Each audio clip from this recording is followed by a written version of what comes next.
I'm Casey Meraz from the Lawyer Mastermind podcast. Today, I'm very thankful to be joined by someone who's an expert in helping attorneys reach Spanish clients. Hugo Gomez is the founder of Abogados NOW, a national Spanish marketing agency that helps attorneys advertise to underrepresented communities. Hugo, thanks for joining us today. Thanks for having me, Casey. Super happy to be here. Awesome. Well, again, thank you for taking the time. And, I hope today we can cover all things Spanish legal marketing. And, I want to start off with a stat here that I found and just to get your opinion on if it's accurate. But according to Rosetta Stone, basically about 42 million people in the United States, or about 16%, speak Spanish. Is that accurate? Yeah, that's right. And closer to 20% of the whole country is of Hispanic origin. So, not an incremental audience anymore. This is slowly becoming a majority in the next generation, more or less. Okay, got it. Yeah, I mean, that's interesting. And, I've worked in a lot of different markets where I've seen a lot of Spanish advertisers, probably some of your work, a lot of that in California and some other states. Are you finding, like, for example, with your clients, is this something that you're working with? Are you working with clients in every state, I guess, is what I'm asking. Yeah, quote unquote, low hanging fruit are the top 10 states that have the highest Hispanic populations that make up like three-quarters of the entire Hispanic population. So California, Texas, Florida. Certainly we work in these states. However, according to the last census, 2020, the most significant growth in percentages came from like the Dakotas, Montana, Kentucky, so states that would otherwise not be associated with having high Hispanic populations. In fact, Kentucky right now is having like a renaissance in their population growth with Cuban Americans. So it's moving very quickly. The demographics are changing across the board, across the country, and the fastest growth is coming from states that aren't normally associated to having huge Hispanic populations. Oh, that's interesting. And when you're talking about marketing towards these audiences, are there different dialects or things you need to be aware of? Is it that nuanced? Yeah, so I'm a big fan of like keeping it super localized. So for instance, in California, we have heavily Mexican, high population of Mexicans in California. It's not the same in Florida where it's Puerto Rican, Dominican, Cuban. In New York, Jersey, it's a melting pot of all Latin American nations. So the way I describe it is much less dialect, more so cultural awareness. It's talking to Hispanics in those local communities, the way the Hispanic community speaks to one another in those markets. So we try to keep it fairly local. We try to keep it super specific. We try to first understand the local immigrant makeup of an area before we make a marketing strategy recommendation. So there are a few more steps to like going live in a campaign with our type of program than the general market, but it pays off. It's just, a few more days of research and work, but it pays off hugely because the ads that we run on behalf of attorneys are just and they end up being more trusted and they end up being more bought into because the Hispanic community can see whether or not this is an authentic outreach attempt or if this is just kind of a cash grab by translating some ads. Yeah, I think we can all relate to that. I don't know about you, but I get tons of emails from other marketers or solicitors, things like that, where people are Yeah. saying, "Here, buy my service," and you can definitely tell if English is their first language or not, and it may or may not be a turn off for some people. So I totally get that. Now, Yeah. with what you're doing, does the medium change a lot when you're talking about this targeting as well, like depending on the demographic? Yeah, I think so. So just generally speaking, Hispanics are not a monolith. As I mentioned, there's so many Latin American countries, Latin American cultures. The value sets from US Hispanics is largely going to be determined by what generation they're part of post, coming into the country. It'll be influenced by how you came into the country with documentation, without documentation, whether or not the country you came from has, really good diplomatic relations with the United States. All those things factor into what kind of experience a Latin American Hispanic will have in the United States. However, one thing we found is quite true across all bodies of Hispanics. Pew Research Center has concluded that the mobile market is most consumed by Hispanics. So Hispanics over index on mobile phone usage than any other audience segment in the US. So Wow. if you want to reach Hispanics, run mobile ads. Second, Nielsen ran another study on Hispanic consumer behavior in that they found that Hispanics over index on consuming streaming video content than the general market by 13%. So pretty substantial, a reach. So Wow. don't just run mobile ads, run mobile video ads. And Entravision, who has, a huge network of syndicated networks and radio stations and shows, they do a lot of marketing in Spanish as well. They ran a study that shows that his US Hispanics trust social media more as far as what they read more than the general market by I think 11%.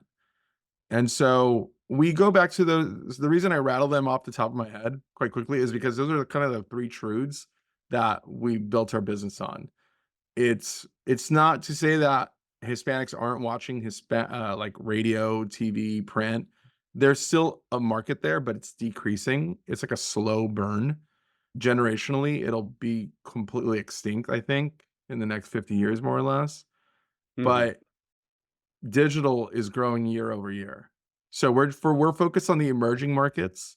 And so when you ask technically like how to reach these folks, I always say mobile ads, video ads distributed on social at scale in Spanish, localized marketing. That's how you win. Like no matter how you slice our program, that's our North Star, no matter how you come into our program. Okay, got it. So it sounds like digital's the way, and I think it makes a lot of sense too in the way that, the demographics are changing. People are getting older, younger Yeah. people we know are on their phones all of the time. Yeah. So with that, you mostly mentioned ads. How do a lot of the firms you work with have websites, and are they participating in any traditional SEO, or is it mostly ads? What's the mix Yeah. there?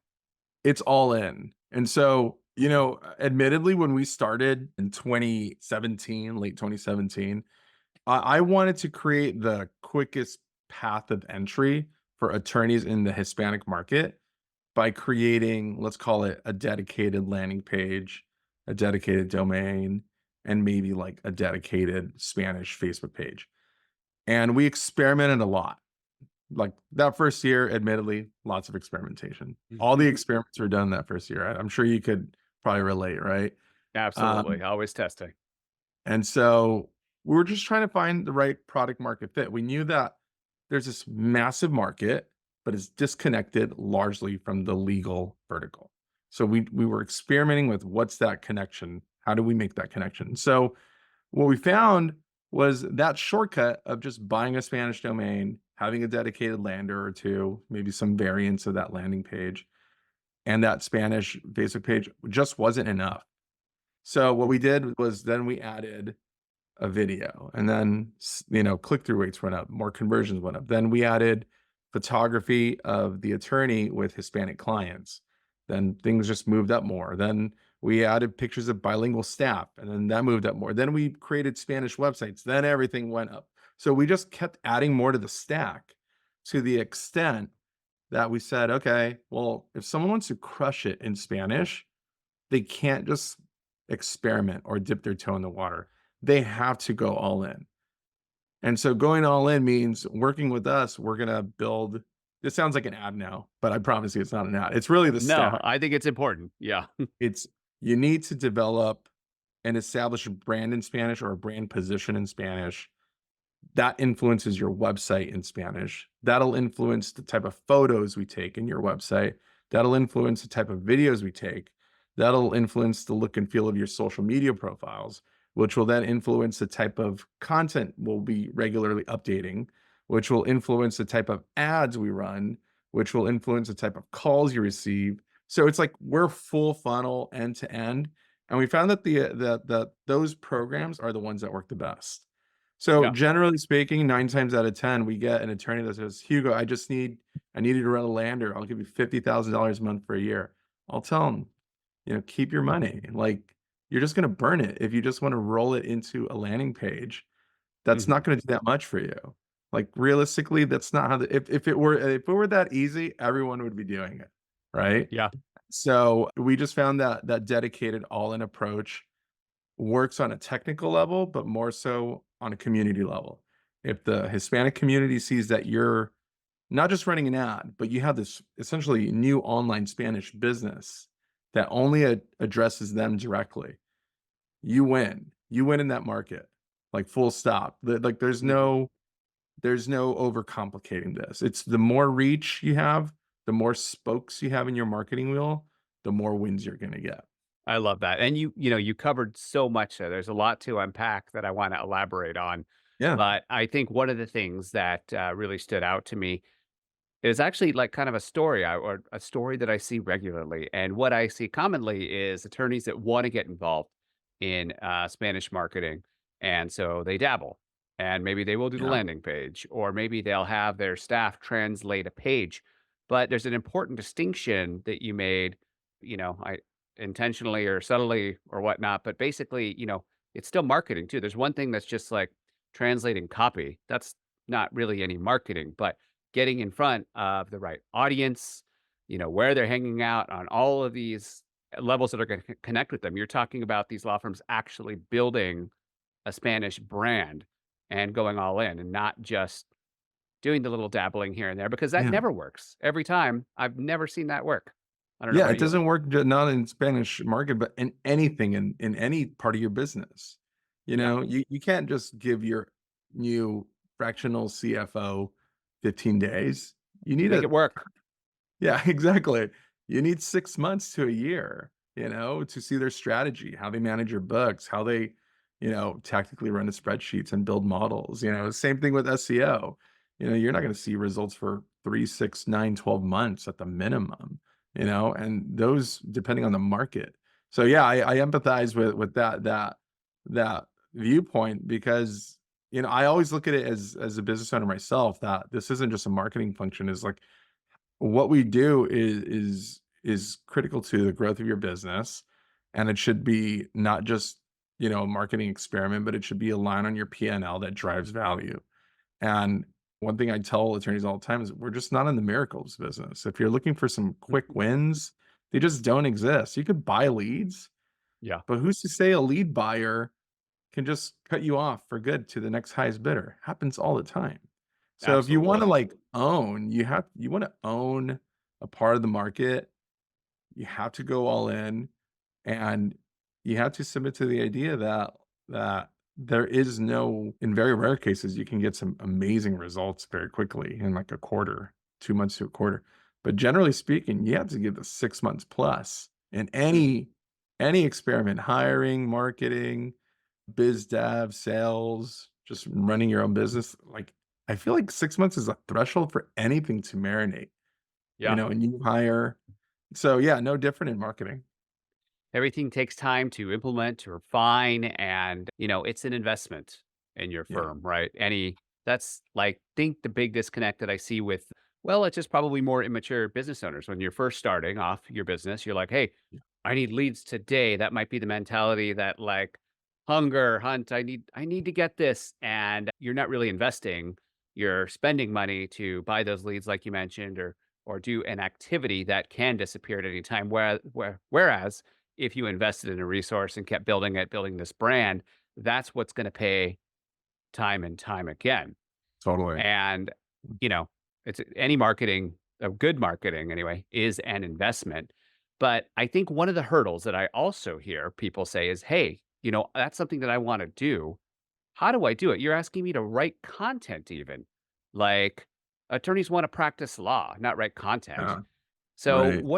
what is, I know you mentioned to me earlier, how can attorneys have an effective marketing without taking the attorney's time to create all these resources? I mean, I think it just comes down to you have to work with marketing partners, not vendors. You want a partnership with the marketing company, a long-term relationship with your account manager or CEO that has experience specifically, if not exclusively, in legal. For instance, there are a lot of local shops that might be really good at running local service ads or running, a couple $1,000 on PPC, but they couldn't write, a 200 word blog on what is a deposition and what would Mhm. one experience in a deposition, right? And so just really high level 101 level stuff that I would argue the vast majority of agencies can't do. And so for those attorneys that are struggling to find marketing vendors or best partnerships that can fulfill on that type of content on your behalf, you need to work with someone that works either in majority or exclusively in legal. It's a non-starter, I think. For instance, I'm an agency owner for Abogados Now. When I work with other folks to help me grow my business, I want to know that they're working with other major agencies as well. I don't want them to experiment with me. I don't want them to experiment with my business, you know? I wanna know that there's some track record, even if it isn't, a decade long. Just want some track record that says, I know how to crack this code for you. I know how to help these problems that you're solving or solve these problems. So I think for attorneys, it's just default to folks that work in legal. Like it's just that simple and vet out their work. I love when attorneys ask for samples of our work Yeah. because it speaks for itself, right? Mhm. And it's just, just do you want to stream up? Do you want to swim upstream or downstream? Like go downstream, work less, pay a bit of a premium to work with someone who's going to make you work 10 hours less a month. That's my position. Yeah, I love that. Then that's, like with anything, if you hire a business coach or you're working with somebody in that capacity, like you're wanting to hire somebody that's an expert in what they do to shortcut your Totally. performance so that you can get there quicker, right? And with Yeah. that, do you have any tips for maximizing return on investment through Hispanic marketing solutions? Yeah, so if you're running so first off, one does not need to speak Spanish as an attorney to leverage our programs. In fact, overwhelming majority of our attorney members don't speak any Spanish. But what they do come into the program with is understanding the value of having an authentic presence in the market, which they can translate to business results. So, how to leverage that? You need some type of Spanish speaking staff. That could be a virtual paralegal, virtual, case manager. That could be someone in-house that speaks Spanish. That is the most critical because you want the Hispanic client, your customer, to have a real relationship with the firm, right? Yeah. And so the promise that we make is to Hispanics that are browsing your website as an attorney is that you must be able to guarantee that when the Hispanic client calls in, that someone who speaks Spanish will 100% of the time answer the phone in Spanish. That is the most important thing. Like you have to Yeah. promise. It's not that, the attorney went to Brown and settled $425 million in cases over the last decade. Like we found that those data points are too superficial. They don't move the needle in the Hispanic market. What moves the needle in the Hispanic market is cultural awareness of the market, the copy's good, and making the promise that one can always speak to a Spanish speaking staff member. And so I think to leverage the market, you must have that in-house or virtual bilingual staff.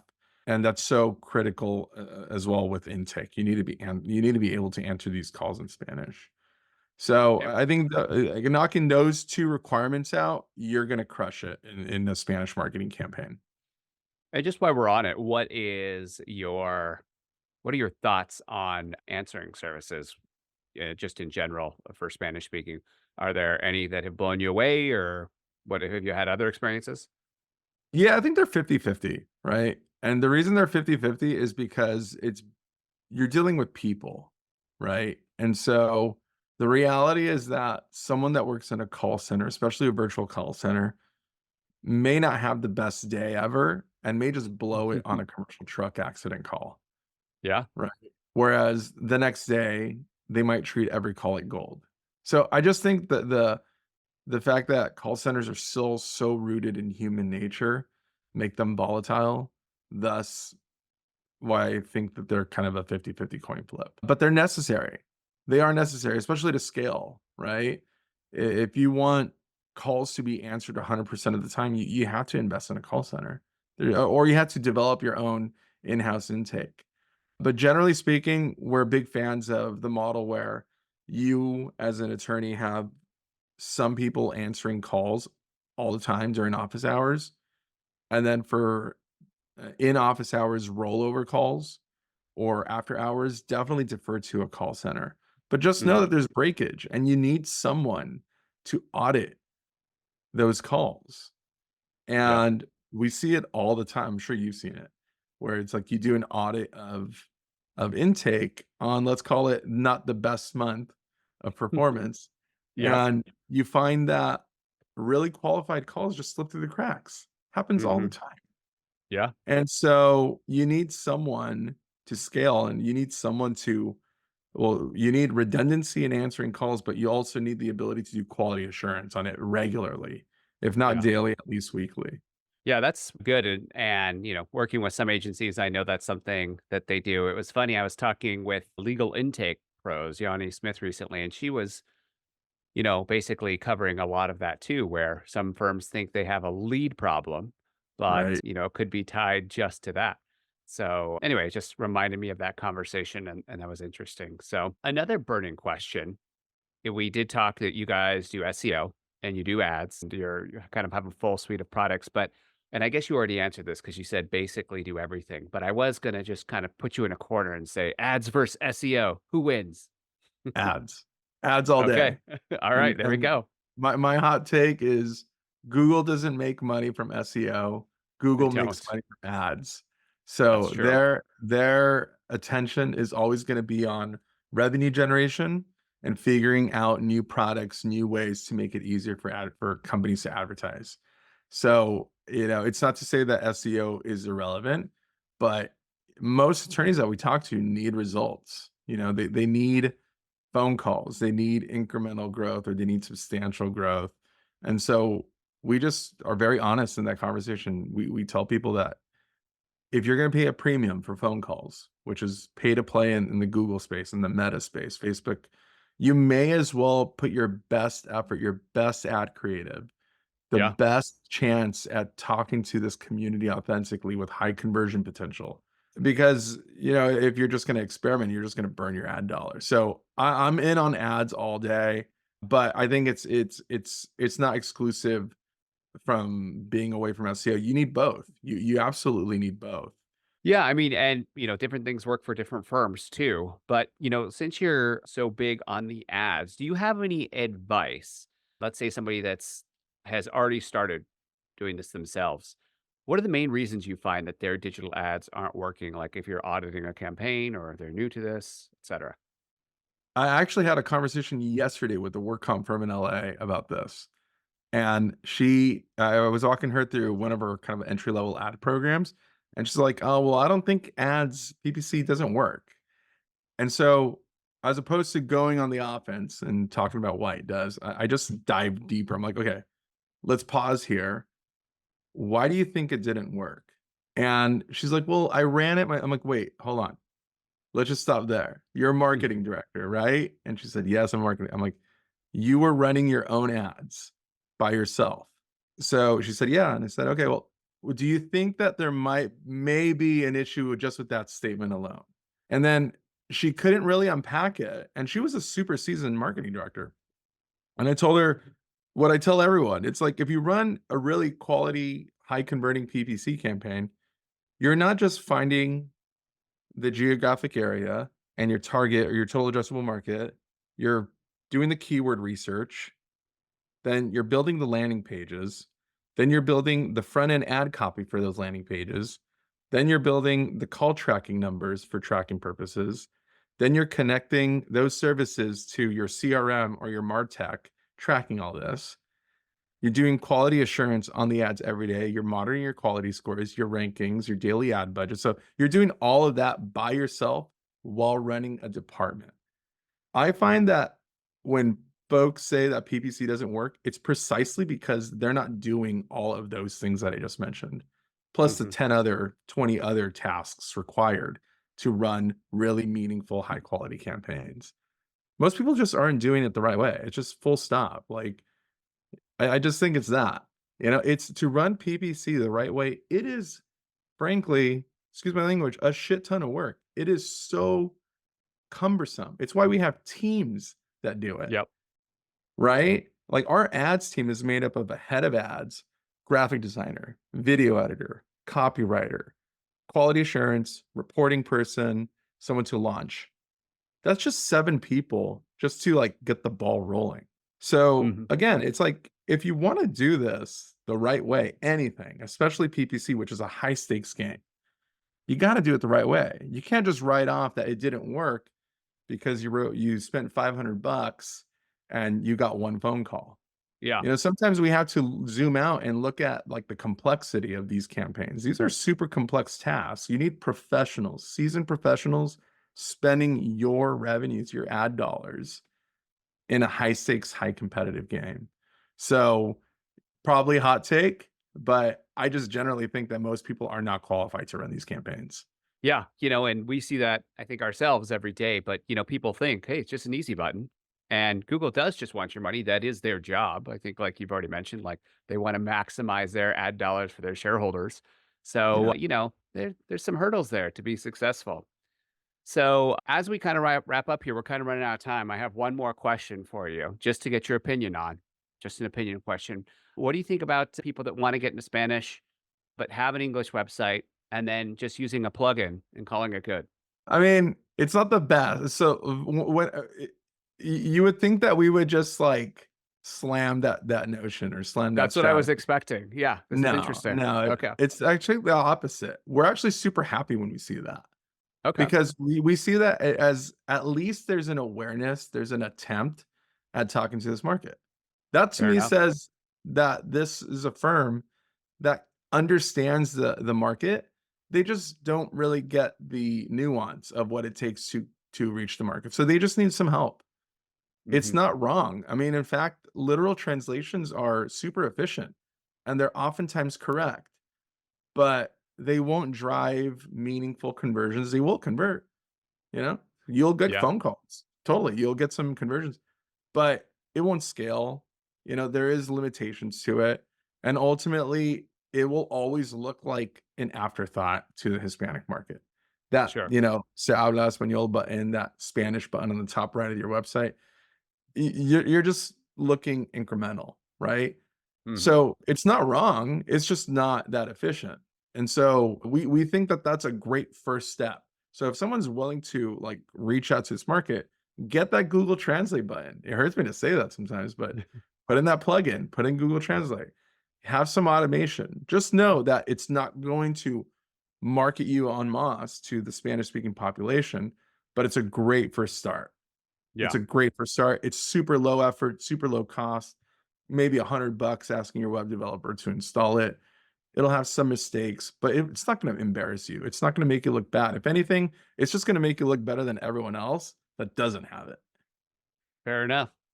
Well, I mean, that's good to hear. And, I think that that's really will definitely be encouraging for our listeners, those that have, dabbled down that route. And, Hugo, you've had a lot of insight to share with us today. I really appreciate it. Thank you for coming on. I want to kind of just end here by giving you the opportunity to tell people how can they find you and how can you help them? Awesome. So abogadosnow.com is where you can find out all about our Spanish marketing services for attorneys. You can book appointments with their sales team. You can email me directly at hugo@abogadosnow.com if you want to meet with me personally or if you have any questions for me directly. We're also all over LinkedIn, Instagram, Facebook, YouTube Shorts. And so we love running daily videos, short form 20, 30-second videos that drive education about the market and its relationship to marketing and technology and the law to attorneys. So we're trying to be everywhere, trying to fill in all the spokes. So yeah, so ideally, email is the best way to connect with me, though. I love that. You practice what you preach too, which is more rare than I think you would find, than you think. So, Yeah, uh, gotta be. You gotta market yourself. If you're in marketing, you gotta market yourself. no, yeah, there's no benefit in being the best kept secret, is there? No, none. Awesome. Well, Hugo, thank you so much for joining me today. I look forward to chatting again in the future. Thank you so much. Thanks, Casey. Take care. Bye.